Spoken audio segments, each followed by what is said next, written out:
Prediction time. This is a tough series for me. I have the team that I grew up rooting for. On the other hand, we've got the Columbus Blue Jackets. They're like my heart pick underdog team. Before you get in the comments and start telling me how I'm supposed to be an objective journalist, your first mistake is thinking that I'm a journalist. I can hear Torts right now. All anybody wants to talk about in this series is the Toronto Maple Leafs, right? Leafs Nation is gonna come for me. I know it. Maybe I'm crazy. I don't know. Just trying to drive that engagement, you know? What's up, friends? Welcome back to my channel. If you're new here, my name's Jackie Redmond. I'm a host at NHL Network, and I like to just make videos on the side for fun.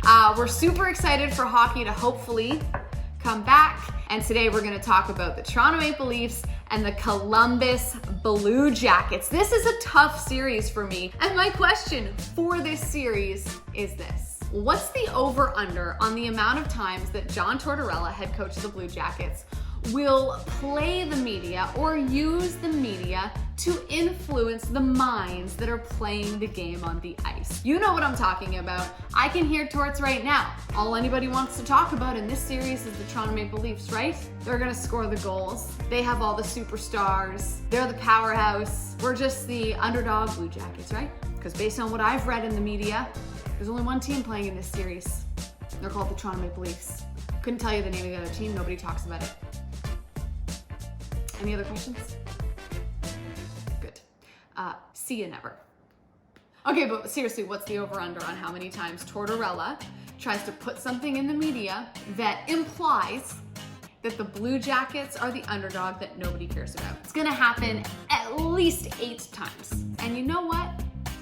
I hope he does. I hope he does do that because it's a good game plan. Let me know. Comments. Just trying to drive that engagement, you know? So let's get to the reason you're here, which is for the qualifying round preview. I don't know why I keep doing the hand motions. I'm gonna try to stop.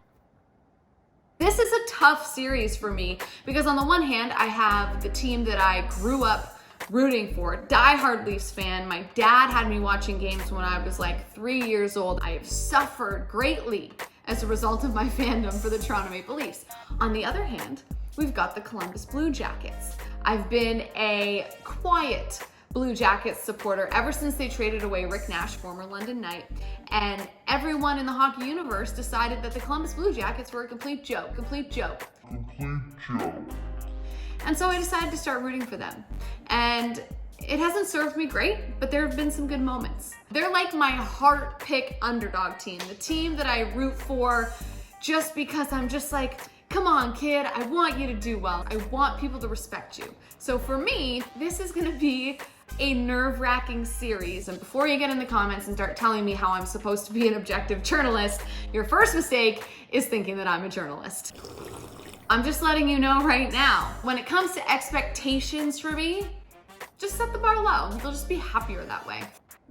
Okay, here's the deal. We're gonna start these previews by talking about the good news for each team, and then we're gonna pair with it the bad news because balance, right? For the Toronto Maple Leafs, the good news, obviously, is that for the first time in a couple of years, they don't have to face the Boston Bruins in the first round.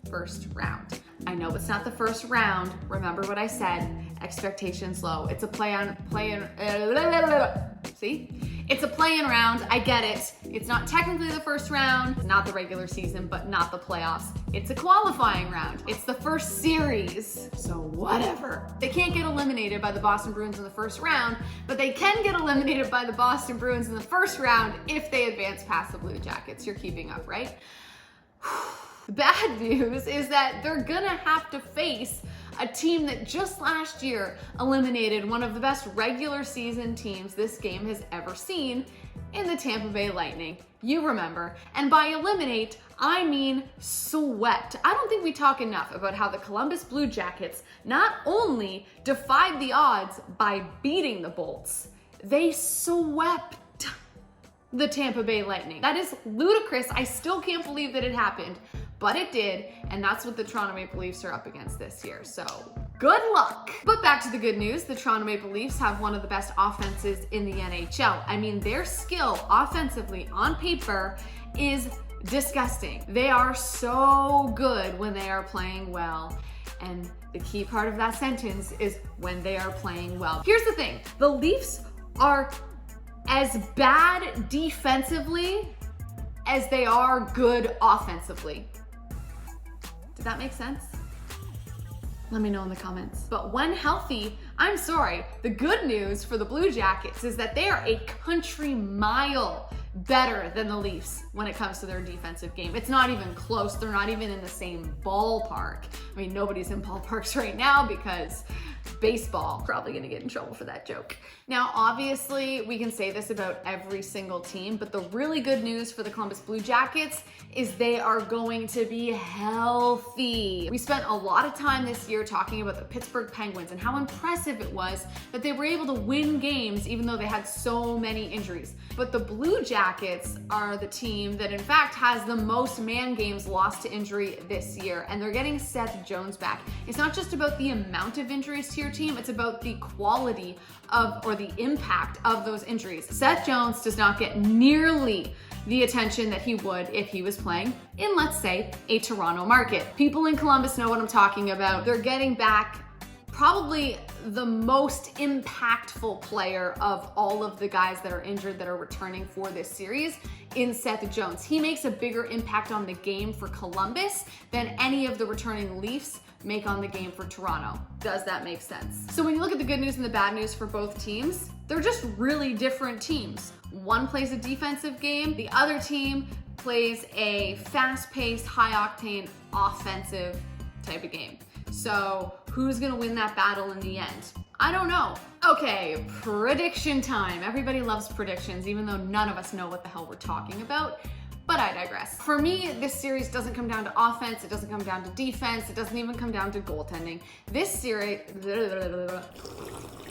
series comes down to one thing and one thing only: consistency. I know I sound like a cliche machine when I say that because how often do we hear that word thrown around in sports? But think about it. If there was one word to describe the Toronto Maple Leafs this season, it is inconsistent. They would look absolutely stellar, unbeatable, just ridiculous for 2 weeks. And then they would look honestly quite embarrassing. No fight whatsoever. The Columbus Blue Jackets, on the other hand, if there is one thing you can say without a doubt about the Columbus Blue Jackets, it is that they have fight. No matter what the circumstance, that team, especially the last couple of years, they come out and they fight. They make you earn your points or your wins against them.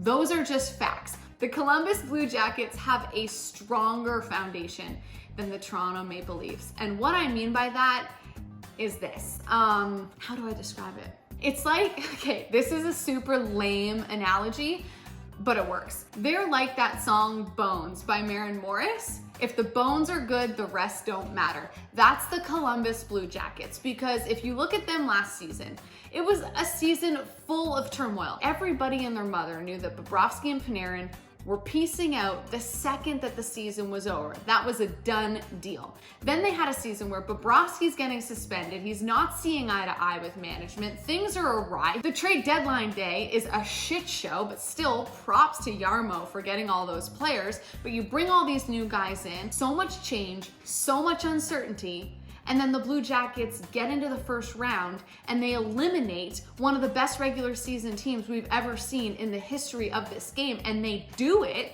after trailing 3-0 in the first period of game 1. People were writing them off on Twitter 20 minutes into the series. They could have folded like a cheap tent. And you know what? Nobody would have blamed them if they did. Not one person. But they came out and they fought and they played and they made Tampa earn it. And you know what? Tampa couldn't do it. When the Columbus Blue Jackets have had their backs against the wall, no matter what the circumstance, whether it was poor play, drama off the ice, uncertainty, you name it, they came out and they played. And they showed that they have strong bones.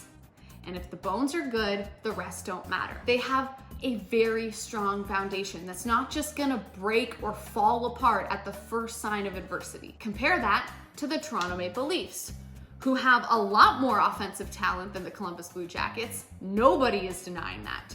But if you look at recent times, This year specifically, when the Leafs had their backs against the wall and things weren't going right, you didn't see that same fight. I didn't see that same strength, that same foundational strength as a team that the Columbus Blue Jackets had. And I'm not trying to knock the Leafs. The Leafs should and could very well win this series. I'm just saying that the Blue Jackets are not gonna be an easy out. My point is, if I'm looking at consistency, which team has shown that they're able to do that no matter what the circumstance, no matter how many chips are stacked against them? Who has proven that they can handle it and they can rise to the occasion and they can stick to their guns and play their game?